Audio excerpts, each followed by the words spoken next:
Hello, good morning class. How was your day? Miss harap kalian semua ready ya buat belajar pada hari ini.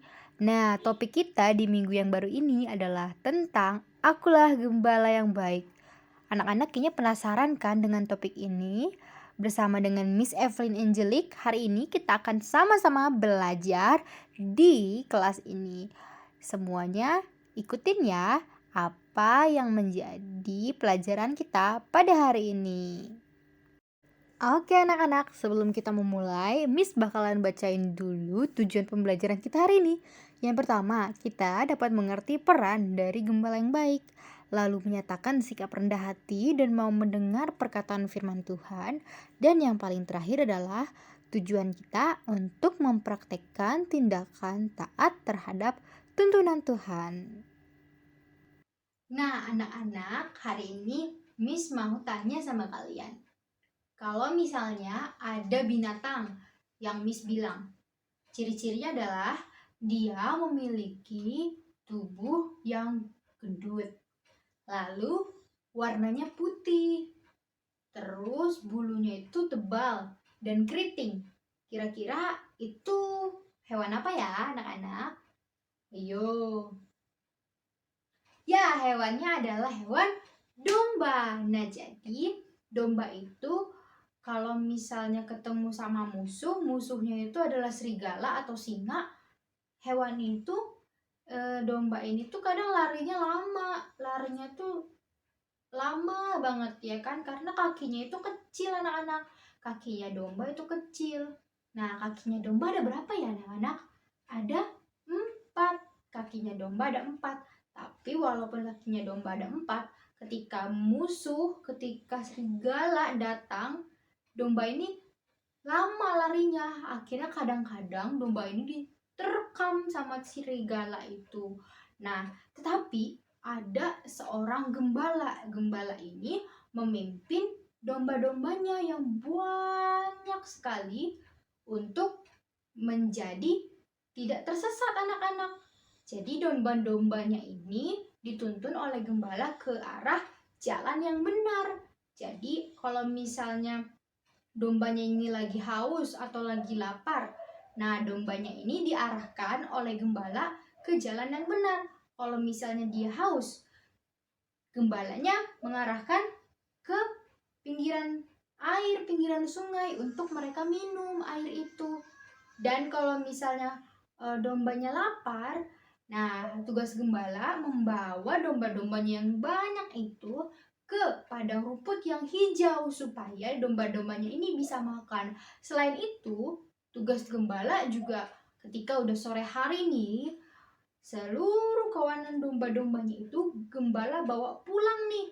Mereka suruh kawanan dombanya ini buat pulang ke kandang mereka. Jadi itulah tugas dari seorang gembala. Susah ya anak-anak. Nah, anak-anak, ada lagi nih tugas gembala yang sangat sulit. Tugasnya adalah menjaga domba-dombanya dari serangan musuh. Jadi kalau misalnya ada musuh ataupun yang ingin menerkam domba-dombanya, kayak misalnya serigala ataupun singa, pasti yang pertama kali menghadapi serangan musuh itu adalah gembala. Dia membawa tongkatnya untuk memukul musuh-musuhnya ini. Dia menghalau musuh-musuhnya supaya domba-dombanya ini tidak diterkam anak-anak. Jadi tugas gembala itu selain memberikan tuntunan, dia itu merawat serta melindungi domba-dombanya dari serangan musuh-musuhnya. Kalau ada domba-dombanya yang hilang, satu aja domba yang hilang, pasti gembala terus mencari sampai dapat anak-anak. Jadi kalau misalnya dombanya satu aja pergi atau satu aja hilang dan tidak ikut barisan, pasti gembalanya mencari itu domba sampai ketemu dan tidak meninggalkan domba-domba yang lain. Jadi gembala ini pasti selalu hafal dan mengenali domba-dombanya. Jadi gembalanya ini terus mencari domba-dombanya yang mana nih yang hilang. Dan kalau misalnya udah ketemu, gembalanya ini memeluk dombanya ini dengan erat supaya dombanya ini nggak hilang lagi, nggak kabur lagi. Gitu anak-anak. Anak-anak, domba-domba itu sama seperti kita umat manusia. Kadang kita itu tidak taat sama apa yang gembala katakan. Kita itu suka nakal dan kita ini kadang suka tidak mendengarkan perkataan dari gembala. Sama seperti kita umat manusia, kita itu lemah anak-anak. Kita lemah karena kita telah jatuh di dalam dosa. Kita juga kadang tidak taat. Kita sering banget untuk melawan orang tua, melawan guru, dan bahkan kita tidak taat dalam mengerjakan tugas-tugas dan tanggung jawab kita sebagai siswa anak-anak. Nah, jadi ada satu gembala yang paling baik. Itu siapa ya kira-kira? Gembala itu adalah Tuhan Yesus. Tuhan Yesus sangat sayang kepada kita umat manusia. Bahkan anak-anak, Tuhan Yesus itu rela memberikan nyawanya untuk kita, domba-dombanya. Dia rela memberikan nyawanya di atas kayu salib anak-anak, menebus segala dosa-dosa kita umat manusia. Coba anak-anak bayangkan berapa banyak dosa umat manusia yang Yesus tebus di atas kayu salib. Kayaknya begitu banyak sekali dosa. Tetapi Tuhan Yesus tetap sayang kita. Tuhan Yesus tetap merangkul kita sebagai domba-dombanya. Tuhan Yesus tetap menuntun kita ke arah jalan yang kebenaran. Jadi Tuhan Yesus tidak membiarkan kita tersesat. Sama seperti gembala. Dia tidak membiarkan domba-dombanya tersesat sendirian.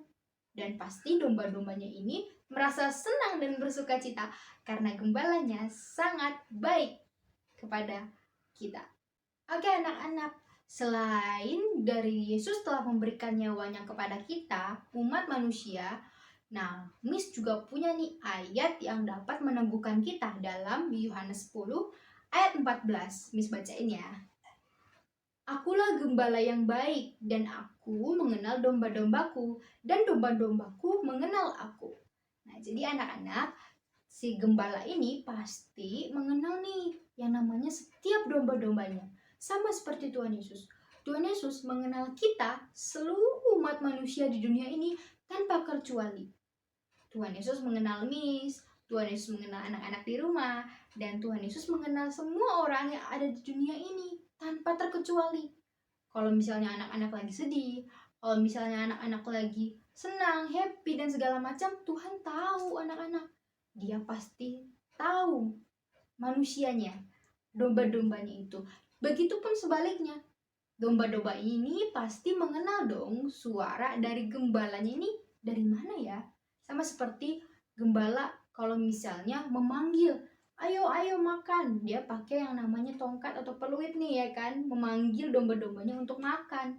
Nah sama seperti kita umat manusia pasti mengenal suara dari Allah kita.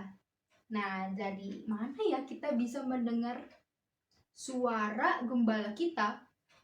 Tentu saja dari Alkitab. Pasti anak-anak punya kan Alkitab di rumah, dibaca nggak? Nah, Alkitab ini anak-anak berisi firman Tuhan, suara Tuhan. Nah, jadi inilah yang menjadi tuntunan hidup kita, pedoman hidup kita untuk ke arah yang lebih baik lagi, ke arah ke jalan kebenaran. Jadi, sama seperti Yohanes 10 ayat 14 tadi, gembala mengenal kita dan kita pun harus mendengar suara dari gembala. Untuk itu kita harus taat anak-anak terhadap perkataan dari firman Tuhan. Rajin-rajinlah membaca Alkitab karena ini Alkitab ini berasal dari Allah sendiri dan ini adalah suara dari Tuhan supaya kita tidak tersesat anak-anak. Oke anak-anak, sekarang kita masuk ke dalam pengerjaan aktivitas. Aktivitas ini bisa kalian lakukan selama proses pembelajaran berlangsung dan kalau sudah selesai kalian bisa foto pengerjaan aktivitasnya ini dan kalian kirim di grup kita ya. Nah jadi pengerjaannya ini nanti akan Miss kasih tahu cara pengerjaannya supaya kalian tidak salah ya. Pokoknya kalian kerjakan dengan sekreatif mungkin dan sebagus mungkin ya. Miss tunggu aktivitas dari kalian. Pertama-tama anak-anak potong dulu ya gambar hewannya. Lalu tempel, setelah itu potong kapasnya menjadi kecil-kecil ya. Nah, kapasnya ditempel nih di bagian tubuh si dombanya. Lalu anak-anak jangan lupa menuliskan komitmen kalian tentang hidup taat. Dan jangan lupa yang terakhir tulis di bawahnya ayat kita dari Yohanes 10 ayat 11. Oke anak-anak, kesimpulan dari pembelajaran kita pada pertemuan hari ini adalah kita harus tahu dan memahami bahwa Kristuslah menjadi gembala yang baik untuk kita umat manusia. Ia rela memberikan nyawanya untuk kita umat manusia yang berdosa ini. Dia tetap menuntun kita ke arah yang lebih baik, ke arah jalan yang benar, dan tidak meninggalkan kita. Walaupun terkadang anak-anak tuh suka nakal, Miss juga suka nakal, suka berbohong, atau suka melawan. Tapi Tuhan Yesus tetap merangkul kita, tetap membimbing kita untuk menjadi domba-domba yang taat akan firman Tuhan. Jangan lupa ya anak-anak buat selalu taat di dalam setiap aktivitas kehidupan anak-anak semua. Belajar ya untuk taat dan tetap jangan lupa andalkan Tuhan dalam kehidupan kalian. Ayo, Miss, ajak kalian buat taat di dalam kehidupan kalian sehari-hari. Terima kasih ya. Jangan lupa kita nanti akan ada kelas di Zoom. Oke? Terima kasih. Tuhan Yesus memberkati. Bye-bye.